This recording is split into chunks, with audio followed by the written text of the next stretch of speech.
Number 1, হযরতে নূহ নবী নৌকায় বসে নিজের সন্তানের মৃত্যু তাণ্ডব দেখেছেন, নিজের ছেলেকে কলমা পড়াতে পারেন। কোরআনে আছে দুজন নবী, কজন নবী বললাম? দুইজন, নূহ নবী আর লূত নবী। এই দুজনের বিবি কিন্তু জাহান্নামে যাবে, আটকাতে পারবেন, আল্লাহ লাকির টেনে দিয়েছেন, এটা লাকির টানা হয়ে গেছে। ফিরাউন জাহান্নামী না জান্নাতি? কথা বলে জাহান্নামী, কিন্তু আল্লাহ কোরআনে বলে দিয়েছে তার বিবি আসিয়া জান্নাতি। জোরে বলুন সুবহান। তার বিবি আসিয়া তিনি জান্নাতি, এটা আল্লাহর ফয়সালা। আসিয়ার হিম্মত হবে না তার স্বামী ফিরাউনকে জান্নাতে নিয়ে যায়। নূহ নবী আর লূত নবীর এতটা সাহস হবে না যে তার বিবিদিকে তারা কিয়ামতের দিনে জান্নাতে নিয়ে যাবে, হুকুম নাই। ছেলে কেনান ডুবে মারা যাচ্ছে, আর নূহ নবী আল্লাহর কাছে হাত তুলে কি বললেন? লা আসিমাল ইয়াউমা মিন আমরিল্লাহ, ওগো আল্লাহ এটা আমার ওরসজাত পুত্র, আপনি একে রক্ষা করুন। আল্লাহ উত্তর দিলেন লা মিনাল খাসিরিন, হাত নামিয়ে লাও যে আমাকে মানেনি, আমার নবীকে মানেনি, আমার দিনকে মানেনি, তার জন্য তুমি আমার কাছে আবেদন নিবেদন করো না। হাত নামাও, তা না হলে তোমাকেও ফেলে দেব ক্ষতিগ্রস্তদের মধ্যে। নূহ নবীর হাত নেমে গেছে, আল্লাহ দোয়া ঘুরিয়ে দিয়েছে। আর আপনি সারা জীবন কুফরি করলেন, পাপের সাগরে ডুবে রইলেন। ইয়াসিন সাহেবকে দেশি মুরগি খাইয়ে দোয়া করিয়ে জান্নাতে যাবেন, তো সেই ইয়াসিন সাহেবও মার খাবে, আর তুমি তো খাবেই খাবে। লেখে নিয়ে যাও, তোমার জীবনে কোনো আমল নেই। আপনি কি ভাবছেন? বাপ হাজী সাহেব, বেটা নাস্তিক, বেটা জীবনটা কাটিয়েছে বেঈমান কুফরিতে। আমি চ্যালেঞ্জ ছুড়ে বলে গেলাম, সেই হাজী সাহেবের হিম্মত নাই যে দোয়া করে তার বেটাকে জান্নাতে দিয়ে, কোনো উপায় নাই। আজকে আমাদের সমাজের অবস্থা কত খারাপ। সবাই নিয়ত করুন আমাদের সন্তান দিকে দ্বীনি শিক্ষা দেবো, জোরে বলুন ইনশাআল্লাহ। ওই ব্যক্তিটা সব থেকে বড় ভাগ্যবান যে মরে যাওয়ার পরে একটা দুনিয়াতে নেক সন্তান রেখে গেল। সেই সন্তান বাপ মরে যাওয়ার পরে যেন তার জানাজাটা পড়াবার ক্ষমতা রাখে, বাপের কবর জিয়ারত করতে যেন পারে, বাপের জন্য যেন দোয়া করতে পারে। আরে আমাদের দেশে লোক মরে গেলে তো সকালবেলায় ফজরের পরে হারামখোর মসজিদের গেটে দাঁড়িয়ে আছে, হুজুর কি হলো? আমার বাপের কবর জিয়ারত করতে হবে। তুই বল আমি হারামখোর, আর বলছে আমি মুসলমান, জান্নাতে যাবে। আরে বাপের কবর জিয়ারত করতে পারো না, এর থেকে দুঃখ আর কি আছে? আর হাদিসে আছে কোন সন্তান যদি বাপের কবরের পাশে দাঁড়িয়ে হাত দুটো তুলে বলে, আল্লাহ এটা আমার আব্বা দুনিয়া থেকে চলে গেছে, আল্লাহ আমি ফজরের নামাজ পড়ে তোমার কাছে হাত তুলেছি, রিওয়ায়েতে আছে চোখের পানিটা গালে গড়ানোর আগে আল্লাহর বারগাহে কবুল হয়ে যাবে। জোরে বলুন সুবহানাল্লাহ। অথচ আপনি দোয়া করতে জানেন না। বাপ মরে গেলে কি করতে হয় এটা আপনি নিজের মতো করে চলছেন, আমাদের বাপ দাদার আমল থেকে চলে আসছে, আপনি করে যাচ্ছেন। হযরতে নূহ নবী তার বিবিকে বলার পরে তার সন্তান বলেছিল আমরা বাপ দাদার আমলে টিকে থাকবো। বড় কষ্ট লাগে, তারা ফিরে আসে সহিটা জানার পরে, আল্লাহকে চিনাবার পরেও তারা আল্লাহকে চিনতে পারেন। আমাদের বাপ দাদার আমল থেকে চলে আসছে, লোক মরে গেলে গরু জবাই করে খানা করে দেয়। আমাদের দেশে তো যার ঘরে লোক মরছে তার ঘরেই খানা হয়, হয় না? হয় না? আপনাদের দেশে কি হয়? যার ঘরে লোক মরছে তার ঘরে খানা হয় না? হয় না? হাদিস কোরআন ঘেঁটে গেলেন, যার বাড়িতে মাইয়াত হয়েছে তার বাড়িতে খানা রান্না করা জায়েজ না শরীয়তে। রাসূলের হাদিস, যার বাড়িতে মাইয়াত হয়েছে তার বাড়িতে 3 দিন চুলা জ্বলতে দিও না, এটা প্রতিবেশীর হক, তার প্রতিবেশীরা তাকে খানা খাওয়াবে। মেহমান আসবে তাদের দায়িত্বটাও প্রতিবেশী। আর আমাদের দেশে যার ঘরে লোক মরেছে তার ঘরে গরু জবাই করে খাচ্ছে। কষ্টের বিষয়। সবাই দিনের উপরে প্রতিষ্ঠিত হবে, জোরে বলুন ইনশাআল্লাহ। আল্লাহ ভাল দিয়েছে পৃথিবীর মধ্যে দুটো জায়গা সব থেকে দামি জায়গা। কটা বললাম? দুটো। নাম্বার 1 ওই জায়গা যেখানে আল্লাহ আল্লাহ রসুলের কথা আলোচনা হয়। কোথায়? এই মাজমায়। নাম্বার 2 সব থেকে দামি জায়গা হচ্ছে মসজিদ, আল্লাহর ঘর, যেখানে আল্লাহর ইবাদত হয়। এই দুটো জায়গা সব থেকে। আর পৃথিবীতে আল্লাহ তাআলা কোরআনে বললেন, তিনটে ব্যক্তি যদি তোমাদের কাছে কোনোদিন হাত পাতে, তাদের হাতকে জীবনে ফিরিও না। নাম্বার 1, ওয়া আতিদাল কুরবা, তোমার কাছের গরিব যদি তোমার কাছে হাত পাতে, তাদের হাতকে জীবনে ফিরিও না।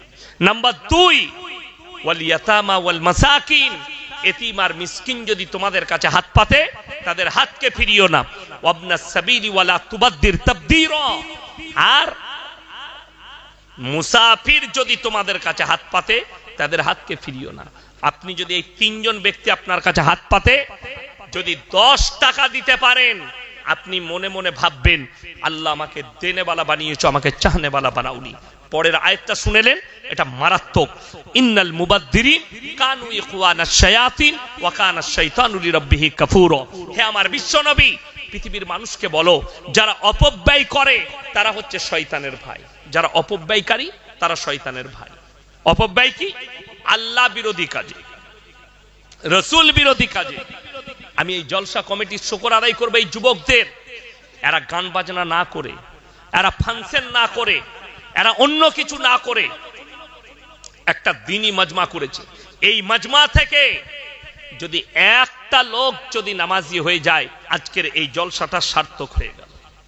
একটা লোক যদি পাপ থেকে সরে আসে, আজকের জলসা শুনে আল্লাহ যদি একজনকে হিদায়াত দেয়, এদের জলসা করা কামিয়াব হয়ে গেল।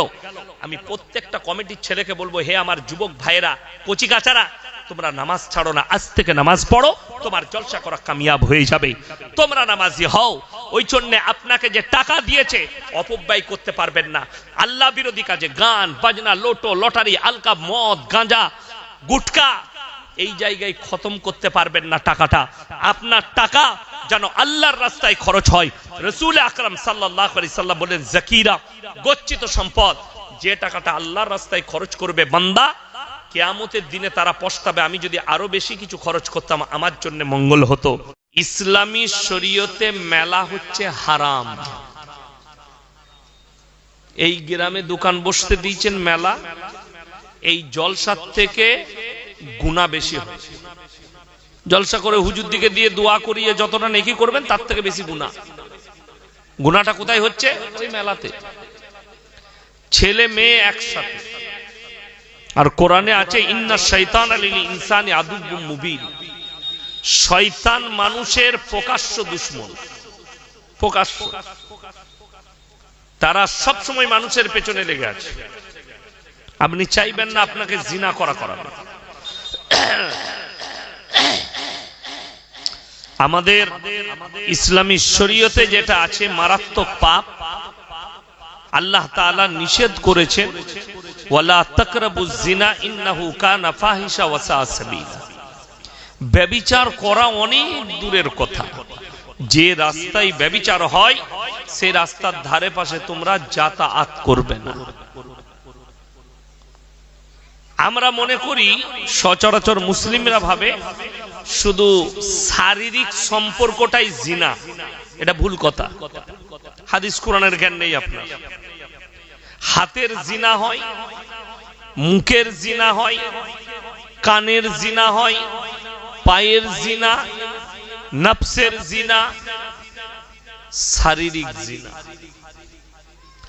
এই যে মেলায় ছেলে মেয়ে একসাথে ঘুরছে, এইখানে চোখের জিনা হবে, হাতের জিনা হবে, নফসের জিনা হবে। কোন একটা শরীর খোলা একটা বেপর্দা নারীকে দেখে আপনার নফস যদি বলে, এই মেয়েটার সঙ্গে মিলামিশা করলে আমি খুব খুশি হতাম, এটা আপনার নফসের জিনা। কোন মেয়েকে দেখে আপনি যদি চোখের দ্বারা তাকে জিনার ইশারা করেন, চোখের জিনা। হাতের দ্বারা যদি সেই মহিলাটার উপরে আপনি নিয়ত করে হাত দেন, জিনার নিয়ত করে, শরীরটা খুব সুন্দর, হাত লাগিয়ে পালিয়ে গেলেন, হাতের জিনা। ওই জন্য ইসলামে মেলা হারাম। আপনার 500টাও লোক হবে না আপনার জলসায়, 600টা লোক বসবে না। আমার মাদ্রাসার জলসা 3 বছর পর পর করি। সামনে বছরে 26 সালে জলসা হবে, ডেট বলে দেবো, আপনারা চলে যাবেন, খালি শ্রোতা দেখে আসবেন। 40টা গরু জবাই হয়ে বিরিয়ানি হয়, রাত 11:15টায় জলসা শেষ। একটা দোকান একটা মেয়েকে রাস্তায় দেখাতে পারবেন না, আল্লাহর কৃপা। 25 থেকে 30 হাজার শ্রোতা হয়, একটা দেখাতে পারবেন না। এইটা কষ্টের বিষয়। আমি এখনো জলসা শুরু করিনি। আমি কিন্তু এমন এক বক্তা, আমি কিন্তু কেউ কি ডেকে বসাই না। আর আমাকে যদি কোনো কমিটির লোক বলে যে হুজুর একটু ডেকেলেন, সে আমার কাছে ধমক খাবে। ডেকে ডেকে কেউ কি জান্নাতে নিয়ে যাওয়া যায় না, তাহলে জান্নাতে জায়গা হবে না। জায়গা হবে ডেকে জান্নাতে ঢুকলে? এটা ইসলামের তরিকাই নয়। যার দিনের প্রতি মহব্বত থাকবে সে এসে বসবে। আবার আপনারা দাঁড়ালেন এখানে।